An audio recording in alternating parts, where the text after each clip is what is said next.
Hello దోస్తోల్, ఎట్లున్నారు వాళ్ళు? అందరూ మంచిగా ఉన్నారులే. నేనైతే మస్తున్నా. ఇక గిడ నేను ఏం చేస్తున్నాను అంటేనా, ఇక సర్వపిండి చేస్తున్నా అండి. ఇక తెలంగాణలో ఫేమస్ సర్వపిండి. ఇక అది ఎట్లా వేయాలో ఇప్పుడు చూపిద్దాం. పదండ్రు చూద్దాం ఎట్లా వేసుకోవాలో.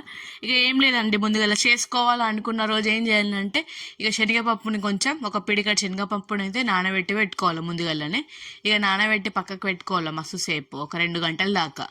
ఇక ఇప్పుడు ఎట్లా వేసుకోవాలో చూద్దాం నడండి. ఇక ముందుగా బియ్యం పిండి తీసుకోవాలి. మనం ఎంత వేసుకుంటామంటాం అనుకుంటామో గంత బియ్యం పిండి తీసుకొని అలా ఉప్పు, కారం, కొంచెం పసుపు, కొంచెం అల్లం వెల్లుల్లి పేస్ట్ ఇక వేసుకొని, ఇక అందులోనే మంచి వెంచిన కొంచెం వేయించిన పల్లీలు ఒక పిడికెడు, అట్లనే ఒక పిడికెడు నువ్వులు ఇక వేసుకొని, ఇక ముందుగా నానబెట్టిన శనగపప్పు ఒక పిడికెడు అది కూడా మంచిగా వేసుకొని, ఇప్పుడు ఇక కొంచెం కట్ చేసిన పచ్చిమిర్చి, ఆ తర్వాత ఉల్లిపాయలు, ఆ తర్వాత కళ్యామాకు, కొత్తిమీర ఉంటే కూడా కొత్తిమీర వేసుకోవచ్చు, కానీ నేను వేయలేను, కొత్తిమీర కొద్దిగా మాడిపోయినట్టు వస్తుంది అని చెప్పేసి.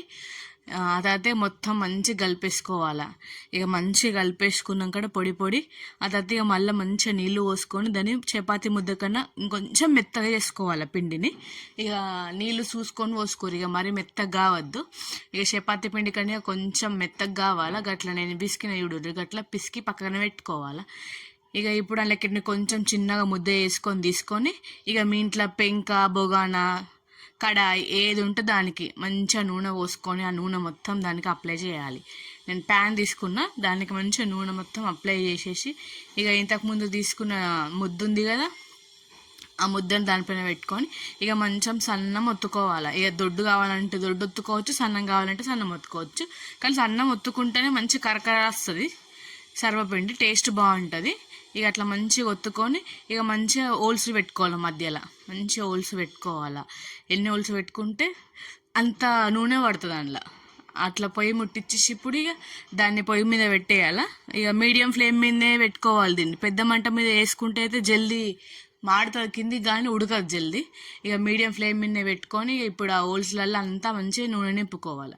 ఇక నూనె నింపుకొని మూత పెట్టేసి ఒక 10 నిమిషాలు మంచిగా మీడియం ఫ్లేమ్ మీద ఉడికియాలా.